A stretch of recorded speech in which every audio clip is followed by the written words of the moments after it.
Liz, if divorce is to be made so easy, I ask, what is the point in getting married in the first place? Why bother? I think that's a difficult question, Neil. You know, people get married because they want to.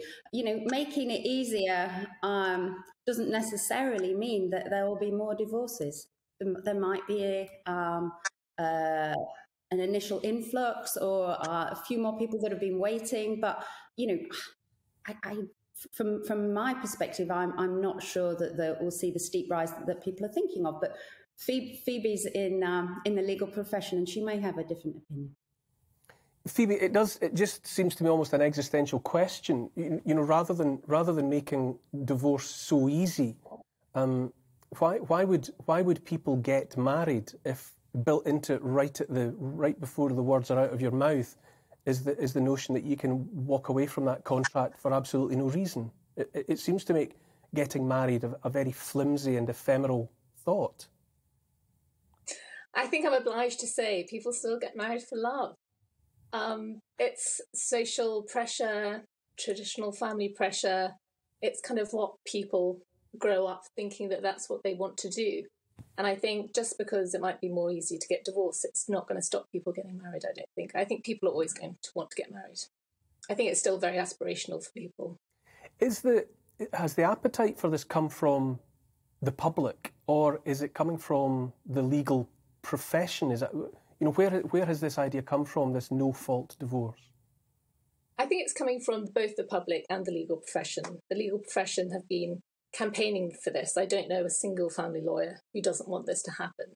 Because if we stop blaming people in the marriage, it's going to take out the hostility, take out the nastiness of divorce, we hope.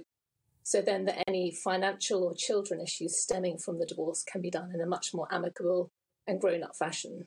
Because the world's progressed over the last 50 years, but the law hasn't. So hopefully now we've got this new law 50 years later, it's kind of caught up with today's social mores. Liz, to come back to you, I must admit, when I first ran across this story, maybe I'm suspicious, but my first consideration was, how are your finances protected? You know, people get married, and there's this sort of assumption that if things are to break down, there will be a sharing of the spoils of that war. How do you protect yourself going into a marriage if, hypothetically, someone could, for no reason that they have to demonstrate, walk away from the marriage and presumably be entitled to a share of the estate? Will it? I suppose what I'm getting at, does it necessitate a kind of legally binding prenup for everyone getting married to protect them? Possibly, you know, and everybody's situation is different, but possibly we may see a rise in prenups and financial agreements done in place prior to marriage, so that can be put, so people's finances can be protected, particularly if there's potentially more financial stability on one side than on the other. Phoebe, I think you have covered this to some extent, but I think it is another fundamental question to address. Is the law right to do this? I hear what you're saying, that the legal profession and people are there's an appetite there, but is it right, you know, to take a contract and an institution that's thousands of years old and make it so throwaway? Is this a healthy progression? I don't think it's throwaway. Just because it's going to be hopefully easier, I don't think the rates of divorce are going to go up. I think they'll spike a little because a few of my clients have been saying they want to wait for the no-fault divorce. But I don't think it's going to encourage people to do it. I don't think it's a socially bad thing to happen because, everyone's going to go off and get divorced because no one cares about their spouse anymore. I think it's just going to empower people who want to leave an unhappy marriage to do that. And surely that's right, rather than people being stuck in these unhealthy relationships, which is bad for the people in the relationship, bad for children, bad for everyone, really. Bear with me while I open this up to my guests in the studio, Liz and Phoebe. Madeleine, what do you think? Is this a modern and humane development? Well, it's an area that I don't know enough about what this specific change involves, but I'm inherently a bit wary of things that make it easier for people to get divorced or for it to be that bit more attractive. It certainly is something that people need to consider very carefully. I know couples who've separated for a bit and then reconciled, and I worry that having something where it can be potentially that much quicker and easier to do it, people who might have reconciled, have figured things out, will make that decision quickly, and all the terrible implications that can have of a marriage breakdown for children, for society. So I guess I'd need to know a little more about specifically what it does. I mean, how easy are we talking here? I think that would sort of play a part in my view on things. I think over to you with that one, Phoebe. What are the specifics? What exactly will these changes mean in effect? I don't think it's going to make it that easy. It's still going to take a good 6 to 9 months to get done. And there's a cooling off period of 20 weeks plus. So people can still start the process and think, actually, it's not right. We've reconciled and we want to stop it. So while we say it's easier, it's not that it's necessarily quicker. It's just that it's done in a more friendly way.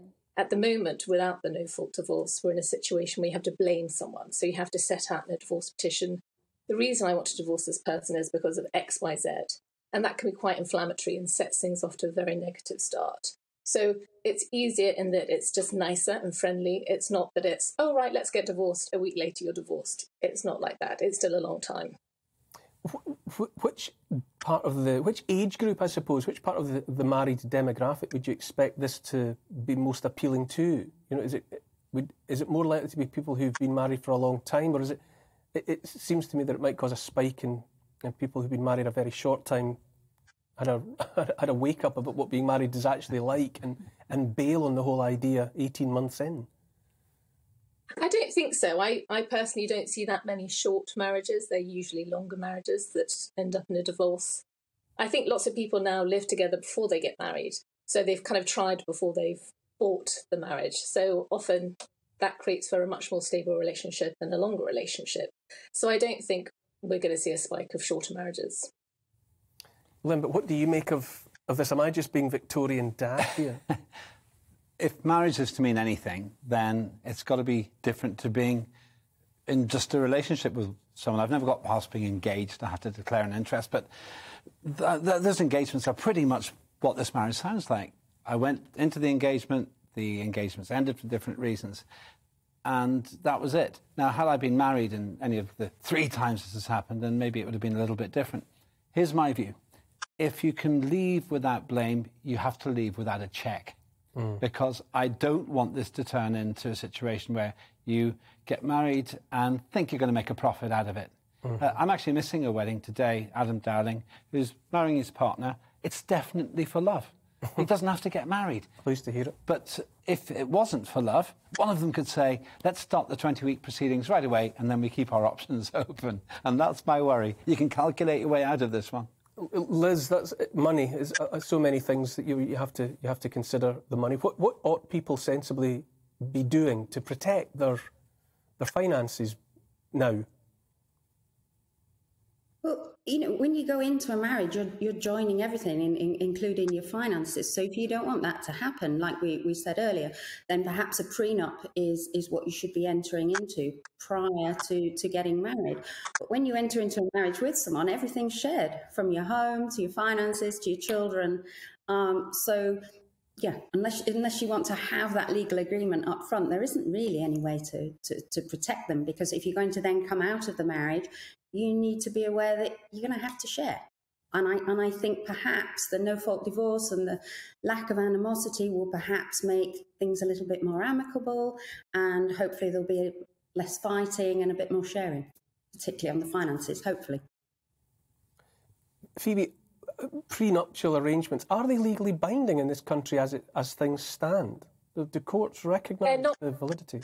They're not legally binding, but they can be enforced.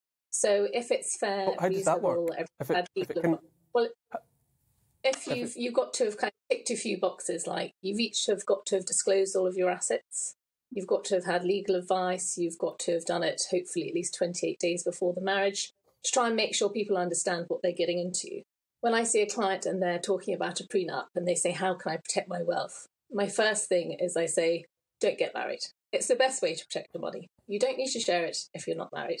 But they usually say, yes, I want the prenup. And then you go ahead and do the prenup. But the best way to protect the money, if you don't want to share it, don't get married. But if you do have a prenup, they're not enforceable just because you've got a prenup. But if they've been done properly and they're fair and they meet everyone's needs, then they usually will be upheld.